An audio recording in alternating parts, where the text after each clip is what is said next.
તો સમાચારમાં આગળ વાત કરીએ તો જૂનાગઢ બાદ ગીર સોમનાથ લોહાણા સમાજમાં રોષ ફેલાયો છે। વેરાવળ લોહાણા સમાજના યુવા અગ્રણીનો વિડીયો વાયરલ થયો છે। રાકેશ દેવાણીનો વિડીયો સોશિયલ મીડિયામાં વાયરલ થઈ રહ્યો છે। વેરાવળ લોહાણા સમાજના પૂર્વ ઉપપ્રમુખ છે રાકેશ દેવાણી દાગી વ્યક્તિને ઉમેદવાર જાહેર કરાતા અસંતોષ છે। રાકેશ દેવાણીનું કહેવું છે સમગ્ર રઘુવંશી સમાજને ઉમેદવારનો વિરોધ કરવા આહ્વાન। જો આજે એક નહીં થાવ તો કાયમ સહન કરવું પડશે, રાકેશ દેવાણીનું કહેવું છે। વર્તમાન સાંસદ બદલવાની રાકેશ દેવાણીએ માંગ કરી છે।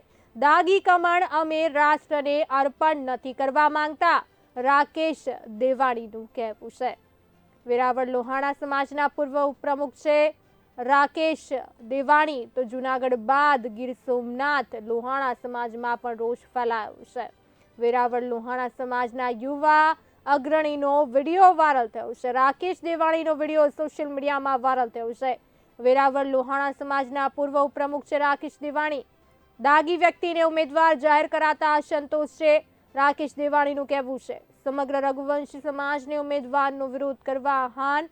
જો આજે એક નહીં થાવ તો કાયમ સહન કરવું પડશે, રાકેશ દેવાણીનું કહેવું છે। વર્તમાન સાંસદ બદલવાની રાકેશ દેવાણીએ માંગ કરી છે। લોકસભાની વાત કરું તો એ જૂનાગઢ 13 લોકસભાની અંદર આ વખતે શું ભૂલ થઈ હોય, કેવી રીતે થઈ હોય એ કંઈ રામ જાણે, પ્રભુ શ્રી રામ જાણે, પરંતુ આ ભૂલને સુધારી લેવી જોઈએ।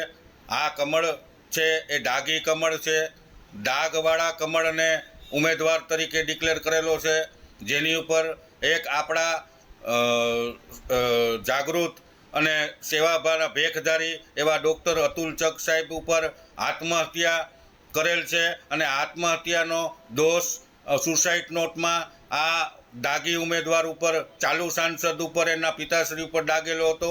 આ લડાઈ લઈને આપણે નીકળેલા છે કે આપણી કોઈ બીજી લડાઈ નથી, આપણી નૈતિકતાની, આપણે કોણ છીએ।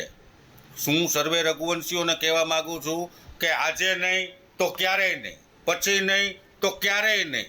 આ સમય વયો ગયો તો આવનારી પેઢીને આપણે કોઈ પણ જવાબ આપી શકશું નહીં।